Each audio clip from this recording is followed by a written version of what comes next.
Welcome to It Comes In Pints, a Seattle Study Club podcast where we will explore a myriad of topics: clinical, health and well-being, psychological, education, business, and much more. I'm your host, Greg Tice. My name is Terrence Butler. I work with Amwins Specialty Casualty Solutions, and I'm Senior Vice President of Marketing and Business Development.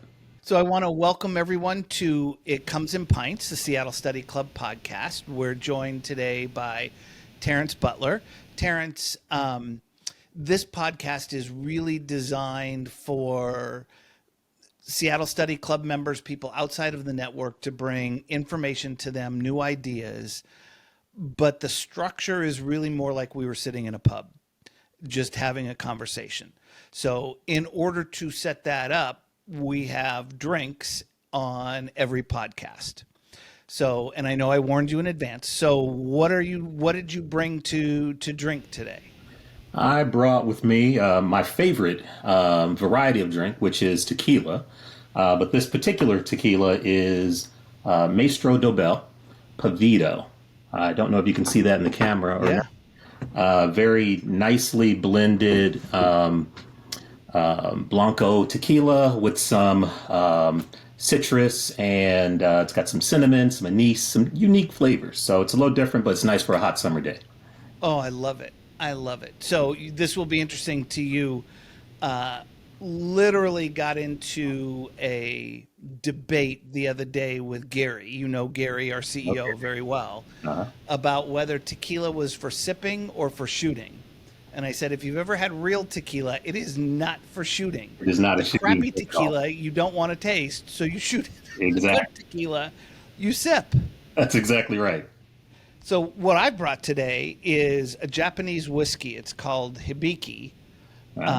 And a friend, I don't know, maybe an enemy, introduced me to this because it is so easy to drink. It's scary. Like, it's so clean and smooth. It doesn't have the bite of a normal whiskey, and so it's very dangerous. So to start this off, cheers, my friend. Cheers, my friend. Thank you for having me. Oh yeah, I'm going to be slurring my words by the end of this. So Hey, that's what it's all about. Well, so let's start out, Terrence. You are a vice president in the healthcare space. Share with us just a little bit about what does your day-to-day look like? What are your targets, your goals? What do you do? Certainly. So for Amwins, or for my particular group, Amwins Specialty Casualty Solutions, we are program creators. So we essentially create programs from scratch for niche businesses or niche markets where the placement in those markets is pretty difficult. We essentially develop programs for brokers. Programs meaning like insurance-based programs? Insurance-based programs, that's exactly right. A large amount of business in the workers' compensation space, but we also create programs for professional liability, property, really that entire property and casualty space. Work comp is a huge part of our business. And so you may have a broker, for example, that has a large, we call it a book or a portfolio, large group of clients, and they're having some competitive pressures, whether that be pricing or market access, whatever the case may be for their clients. If there's enough volume there, we can usually create a program or product that they can use exclusively for their customers. So that's a fair amount of what we do. In that same idea, we've done something very similar in the benefit space, or the healthcare space, I should say. Tell me, how are we able to provide healthcare to practices all over the country when we couldn't figure out how to do that on our own? What's your magic bullet here? Yeah. So a lot of what you described, it sounds, eerily familiar in terms of the challenges that some of our partners and clients were dealing with. And we deal with a pretty significant portion of the PEO space. And some of the pressures inside of those PEOs are very similar to what you described. That level of Let's define PEO for everybody. What is that? so a so a PEO, that's a very good question. It is a professional employment organization. And what they essentially do is they provide all of the business services for small and mid-sized businesses, just allowing those organizations to do what they do best. So, but what we have built is really a healthcare package for any dental practice that wants it.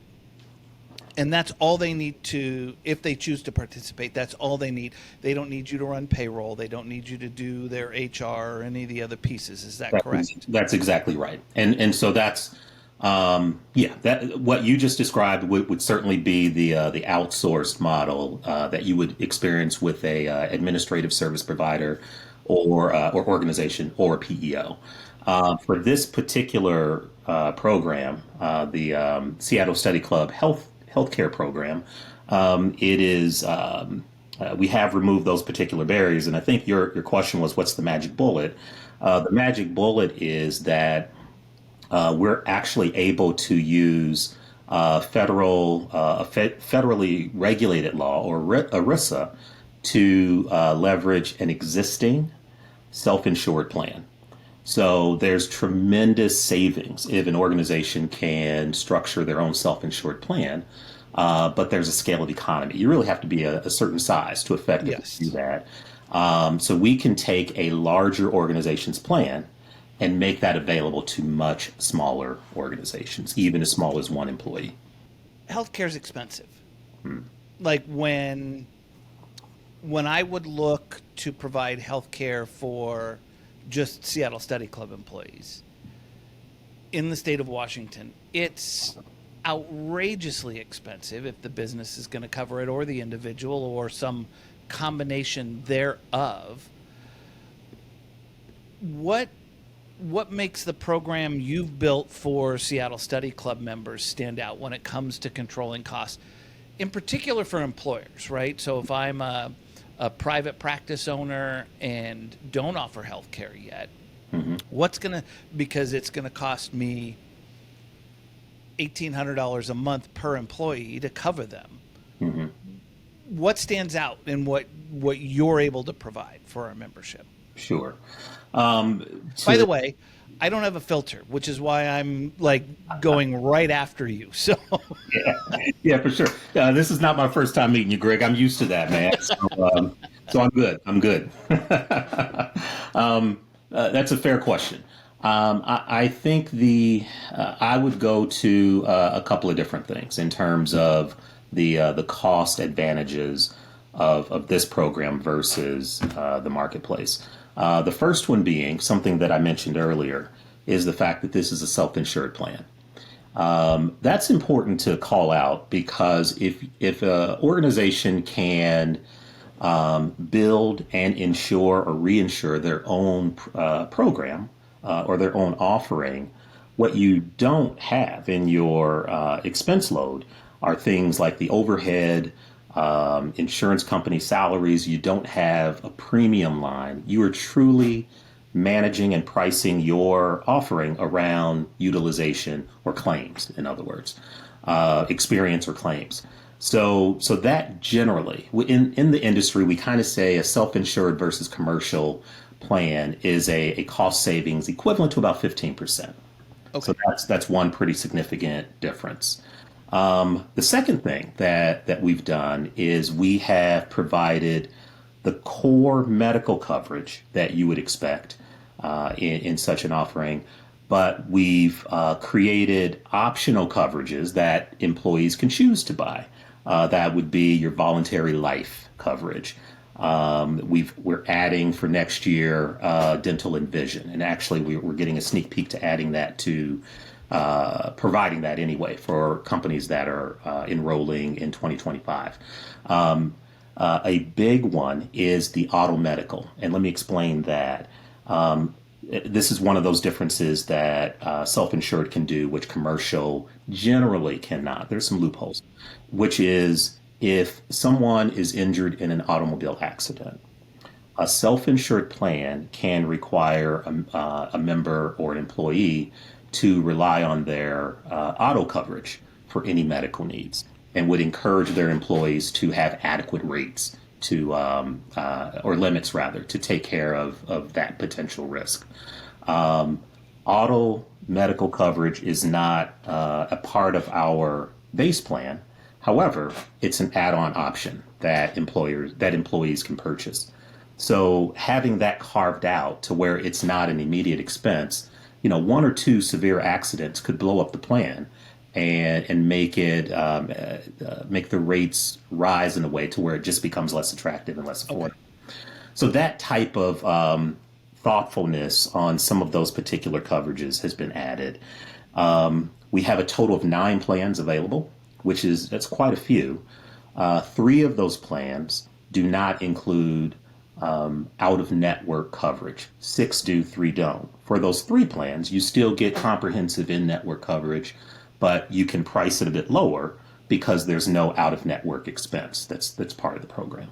So there's a lot of thought that has been put into the plan to where our annual rates, I think since this program has been implemented, we've had a total prior to this year, or leading up to this year, including 2025, our annual increase has totaled about a little more than 16%. That's a 6-year history. You can get 16 to 20% in 1 year in a standard program. Yeah, I've seen that. Yeah. I saw that this year. Exactly. It was 19%. It was ridiculous. That's exactly what we're seeing. And a difference for this year, Greg, we're even seeing those substantial increases in the state exchanges, part of Obamacare or the Affordable Care Act, which is supposed to be an affordable option. I know a lot of employers utilize that for employees. We're also seeing substantial increases in the exchange rates as well.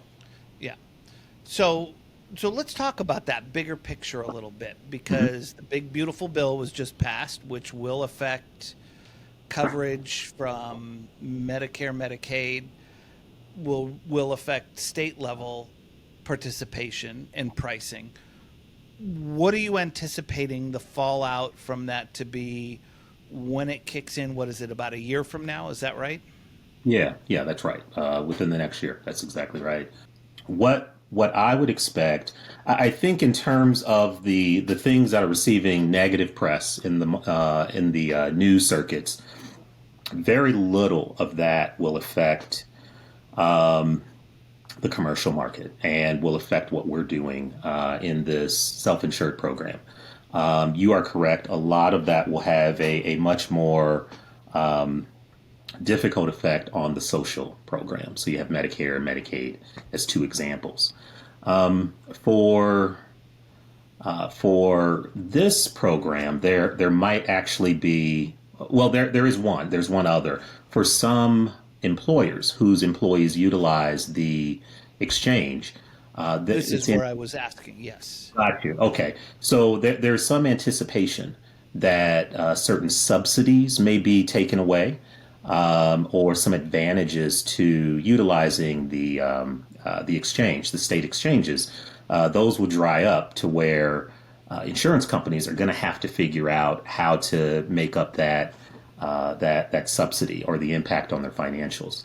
So part of that, unfortunately, is a rate increase. And that has a lot to do, I believe that has a lot to do with why we're seeing state exchange rates increasing so substantially. 7% last year versus 18 to 22% going into 2026. That's pretty significant. Yeah, that is. So that's part of it.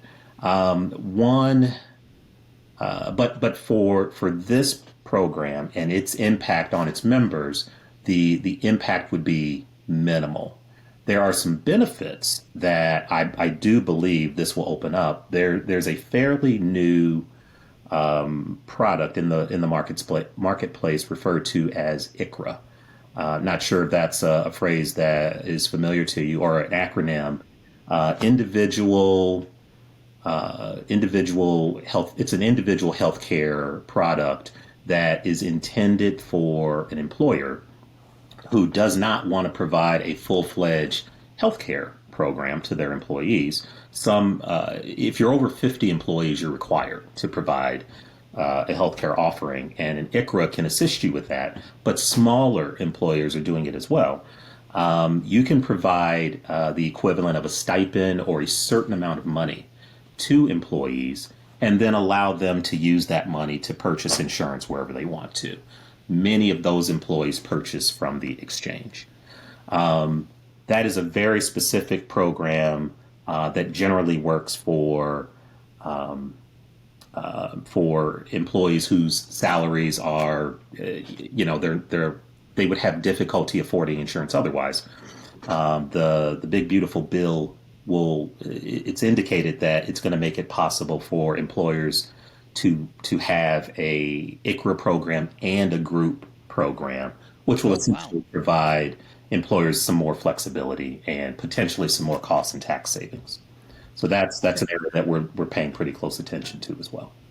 So let's talk about this philosophically a little bit. I'm not a clinician, but I'm a dentist I'm a dentist in private practice, and I don't offer healthcare coverage to my employees right now. Why would I want to? That's a good question. And I think that it depends. It's a unique case for every employer, but I think that there are some consistencies. One would be attracting and retaining talent. How substantial the turnover rate in the dental industry. I have my own anecdotal data that suggests outside of a small family-based practice, there are a lot of there's a fair amount of turnover as you're approaching like the 10 plus employee point. And so not only is there turnover, it's very challenging to find, at least anecdotally, what we're hearing is it's very challenging to find qualified individuals to join the practice, whether that's hygiene assistant, front. And to your point, I think that spices things up a little bit. There's not only an attraction component to it, but I feel like there's a retention component to it as well. Yep. Yeah, for sure. So attracting the right talent, retaining the right talent, or the best talent that you have access to, providing these types of things or benefits, which is clearly above and beyond. Everyone expects a paycheck, right? But not everyone necessarily expects some of the other offerings that an employer can provide. So providing access to a bona fide healthcare offering, I think that can be a substantial opportunity for leverage in attracting and retaining talent. There's no, and again, the rules might be a little different for what's considered a large employer of 50 or more. But generally, in your space, we're talking about much smaller populations than that. There's no cost. There's no required cost, I should say, for the employer to utilize our program. An employer can choose to contribute a certain amount to offset the cost of healthcare, but they're not required to. So as far as the out-of-pocket expense for an employer, they can choose for that to be zero if they so desire to. So those are a couple of the benefits. Another substantial benefit is really the ease of access, and it goes back to some of the things you mentioned at the top of the call. There are a lot of requirements when employers are talking directly to insurance companies, or in some cases to insurance brokers that have a limited range of programs and products. There are minimum headcounts. I just looked at a comparative quote a couple of days ago where it required an employer of 150 employees, a minimum of 50% of their employees to sign up for the program they were offered. Great. That was going to be one of my questions. Is there a requirement? I have 6 employees. Do they all have to participate? What does that look like? One has to sign up. There's no minimum. I mean, obviously, if you have zero, there's really nothing going on there. Yeah. So, for all intents and purposes, it can be a population as small as one employee, one worker, or if you have independent contractors in your office, this program is also available to 1099s. Oh, it is. Yes, Okay. yes, it is. As I think about this moving forward, there will be people who jump at this right away. There will be people who sit and wait, and there will be people who just don't participate at all, which is fine, right? Or they might be able to get their health care less expensively elsewhere. Um, is there a target audience, a demographic that you really think this is going to fit for, that they're going to go, if they're in that demographic, they're going to go, oh, wow. Yeah, yeah. No, that's a very good question, and I would say we have several audiences that this would work really well for. You mentioned one of them earlier, which would be a company or a dental practice that currently does not offer healthcare. This is among the easiest offerings. Well, I should say this is really one of the easiest offerings that provides major medical. You know, we're not talking about a regionally based program that might vary, or to your point earlier, is limited to certain geographies. Nationwide, all 50 states plus DC and Puerto Rico, having immediate employer that doesn't have a program who needs one immediately. Our program can be implemented in 2 weeks or less, if need be. And I say that, but I'd want to say the goal is to have everything completed by the 15th of the month, so they can go into effect the next month for those rush situations. But generally, we can move as quickly as a client would need us to. Another population would be whether it's an individual employer whose experience or their loss rate was so high to where or extensive to where they're seeing increased rates year over year. We've had a lot of calls from companies. Our biggest success story in the past year was an employer of 50, no, it was like 42 employees. They saw an $80,000 year over year increase. And we essentially, because of the way we're structured, we were able to help them reduce their costs by slightly more than that. Very small amount, but we kept them on par with where they were previously. So if you're seeing those rate increases, a third population would be geographies where all the rates are going up. The Northeast is really getting hammered right now. New York, New Jersey, Massachusetts, a lot of the states in that part of the country are seeing substantial increases. And so even though they feel that they need to move, they have limited options because everyone's experiencing the same thing. That's another one of the benefits for us. We're immune to those geographical impacts because our 9 plans, each plan has its own rate, but that rate is the same for everyone. It doesn't matter what geography you're in. It doesn't matter we don't do a health assessment, so we don't charge more for a particular type of perceived risk. It's not age-based, it's not For gender-based. old people like me, high risk. Hey man, your words, not mine, brother. It's the same for everybody across the state. So those are some of the audiences that we get a lot. We're able to very effectively move the needle within. And then there's just the good old fashioned, this is what we have, it's working. And we've received an increased number of calls from larger organizations. And by large, small to mid-size, 250 plus employees. And there's no maximum number of employees that can participate. But we've put less marketing effort in those larger organizations, and somehow they have found us to do a competitive bid on what they're currently providing. And they're really excited about the fact that this is a little premature, but we're looking at an HSA offering. You mentioned that earlier. Okay.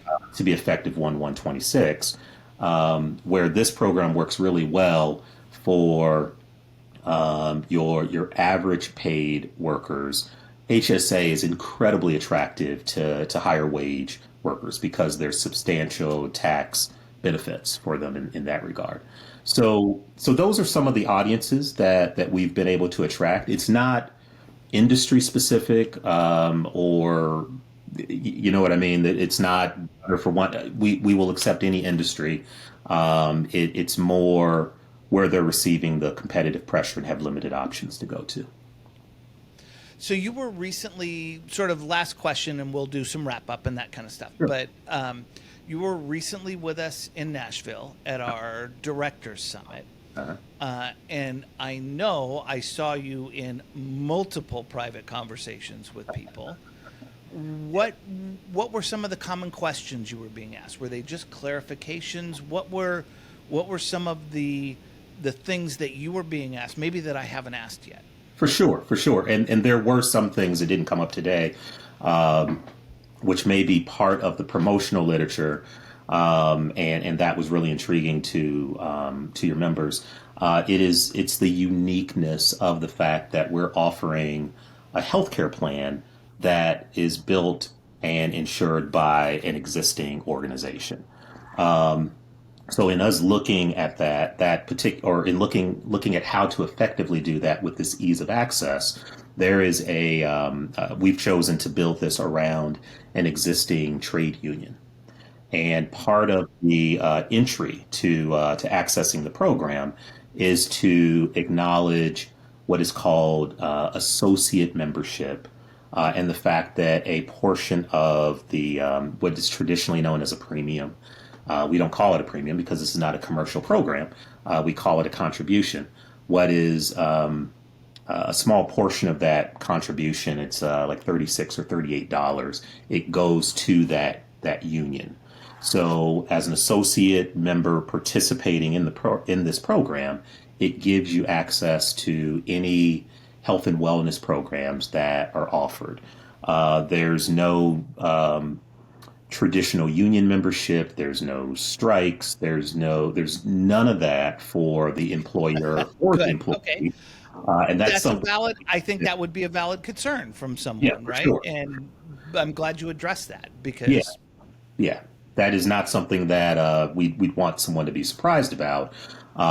It can be a very scary proposition, particularly for organizations and industries who have managed their workforce effectively to where that's not something they want a part. That's not what we're looking at here. It is truly an associate membership. That's simply it's the equivalent. We like to describe it as the equivalent of having a Costco card. You can't buy anything in Costco unless you have that card. Once you do that, anything that's on the shelves is available to you. Our current offering on the shelf happens to be the health and welfare plan. okay. What else did they ask you? Anything? Pricing consistency, whether their own experience, meaning if they've had substantial, if they have a current benefit plan and they're seeing their rates increase, that's either due to prescription, specialty prescription utilization, or increased claims. How would that impact them in this program? And I had the pleasure of describing that that's a shared cost over the entire country. So it's not something that an individual employer would feel. We don't price the program that way. We price the entire program the way that an employer would price it. You wouldn't charge more in Utah and less in Indiana. You're offering the same healthcare program to all of your workers. This is managed the exact same way as that. Right, because the risk is spread amongst a much larger population. That's exactly right. Brilliant. Well, I want to thank you for jumping on for a few minutes, having a cocktail with me, and talking through what can be sort of an in the weeds, detailed discussion about healthcare and providing healthcare insurance for our team members. But I will just say from my own experience, you are super easy to talk to, and not just on this podcast, but in general. We've met on a number of occasions. And you're a straight shooter. You'll answer the questions. You'll talk to me. You'll help me figure out, is this the right fit for me or not? And I would expect that because I'm seeing that in you, I will see that from your team members as well.